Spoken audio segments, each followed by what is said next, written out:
परिवार थे। पत्रकार तो हम बाहर हैं, लेकिन आज हम यहाँ एक परिवार थे। सभी पत्रकार आए।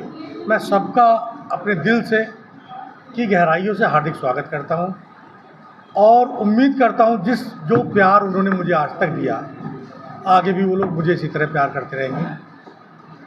कार्यक्रम का मकसद एक 2026 का कैलेंडर विमोचन था। हमने एक कैलेंडर विमोचन करा, उसके साथ साथ एक सूचना निर्देशिका भी थी उसके साथ, कि एक आम आदमी को एक नंबर नहीं मिल पाते। अगर वो पीड़ित है और कहीं बात किसी अधिकारी से करना चाहता है तो उसका उसे नंबर नहीं मिल पाता है।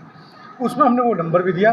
साथ ही साथ हमने जो हमारे वरिष्ठ लोग हैं, जो हमारे फाउंडर मेंबर हैं, उनके कुछ फ़ोटोज़ वगैरह भी दिए हैं। इसका उद्देश्य सिर्फ यही था और बाकी कोई उद्देश्य नहीं था। मुख्य अतिथि कौन पूजे कार्यक्रम में आप? देखिए, ये हम पत्रकारों का सौभाग्य, मेरा नहीं, हम सब पत्रकारों का सौभाग्य है कि सारे ही पत्रकार आए। लक्सर उप जिलाधिकारी थे, शुगर मिल प्रबंधक थे, हमारे जो ब्लॉक प्रमुख हर्ष कुमार दौलत जी थे, सईद कादरी साहब जो उस ज़माने के पत्रकार हैं जब पत्रकारिता का काका नहीं आता था, उन्होंने भी शिरकत करी। उसके बाद मेहरबान मलिक जो और प्रीतम सिंह जो इस कार्यक्रम के संयोजक थे, इन लोगों ने मुझे जगा के रखा। मुझे कई बार नींद आ गई, मैंने प्रोग्राम छोड़ देते। प्रोग्राम ये नवरात्रों में था, लेकिन धीरे धीरे ये इस मुकाम तक आया कि आज ही हम संपन्न करा पाए। कार्यक्रम में कहाँ से पत्रकार पहुँचे? देखिए, इस कार्यक्रम में हमारे यूपी से थे, कुछ उत्तराखंड से थे, कुछ हरियाणा पंजाब के थे, कुछ दिल्ली से थे, सभी जगह से हमारे पत्रकार थे। जी, जैसे पत्रकारों के ऊपर झूठे मुकदमे होते हैं और पत्रकारों को पीड़ित भी किया जाता है।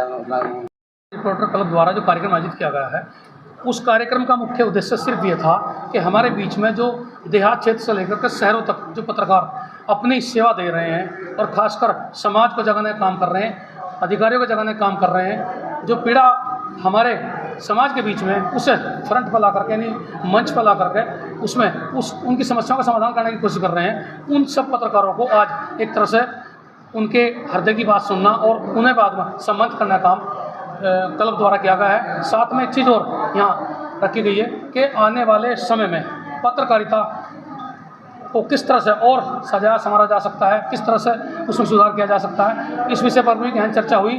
खासकर जो लोग बीच में थे उसमें हमारे वरिष्ठ पत्रकार भी मौजूद थे और कुछ प्रशासनिक अधिकारी या फिर क्षेत्र से ताल्लुक़ रखने वाले इन समाज से जुड़े लोग भी थे। उन लोगों द्वारा भी खासकर उस पत्रकारिता के उस दौर का जिक्र भी किया गया जो आज से 20 साल पहले, यानी कि पत्रकारिता की शुरुआत का दौर था, या फिर बीच का मध्यम दौर था, या फिर आज की आधुनिक पत्रकारिता जो एक डिजिटल दुनिया में तब्दील हो गई है।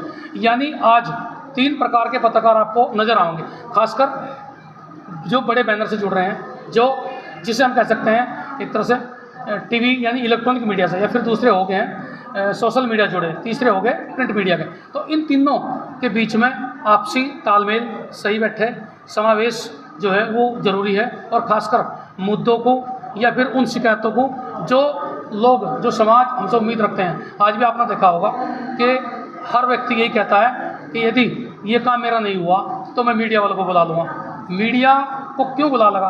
क्योंकि उससे उसकी अंतिम आस जुड़ी हुई है। जिस तरह से लोग कहते हैं कि मैं तुम्हें कोर्ट में देख लूँगा, यानी कचहरी में देख लूँगा, तो कहीं ना कहीं इस स्तंभ यानी चौथे स्तंभ का जो महत्व है उस पर खासकर प्रकाश डाला गया और उसका असली कार्य है उसके बारे में जो नए पत्रकार हैं उन्हें जानकारी दी गई है। भविष्य में भी इस तरह के कार्यक्रमों से उन नए भाइयों को, यानी जो हमारे साथ जुड़ रहे हैं, जो इस फील्ड में नए आए हैं, कुछ जानकारियाँ नहीं हैं, तो वो जानकारी मिलती है ऐसे कार्यक्रमों से। और इस कार्यक्रम से भी काफ़ी लोग लाभान्वित हुए होंगे। मुझे पूरी उम्मीद है कि भविष्य में ऐसे कार्यक्रम जहाँ भी आयोजित किए जाएंगे या जिन लोगों को बुलाया जाएगा तो वो अपने और साथियों को भी साथ में लेकर आएंगे और खासकर उसका लाभ भी उठाएंगे और एक संकल्प भी लेकर जाएंगे कि स्वच्छ, यानी कि पीत पत्रकारिता से बचकर स्वच्छ पत्रकारिता और ऐसे तरीके से पत्रकारिता करनी जो समाज में एक नाम, पत्रकारिता के साथ साथ में उस पत्रकार का नाम भी होना चाहिए जो उससे जुड़ा हुआ, उसके बैनर के साथ साथ में उसके आसपास जो लोग उसके साथ रहते हैं उनका भी एक नाम हो, अच्छा नाम हो। तो ये हम चाहते हैं कि पत्रकारिता के मूल्यों को बचाने के लिए हम सबको अपने आप को भी सुधारने की ज़रूरत है। जो हमारे अंदर कमियां आ गई हैं, जो पत्रकारिता के पेशे में गिरावट आई है, उसे भी कहीं ना कहीं दूर करने की ज़रूरत है सबसे पहले, क्योंकि लोग हमें अगर आईना समझते हैं तो हमें भी आईने को साफ रखने की ज़रूरत है ताकि चेहरा साफ दिखे। मंच पे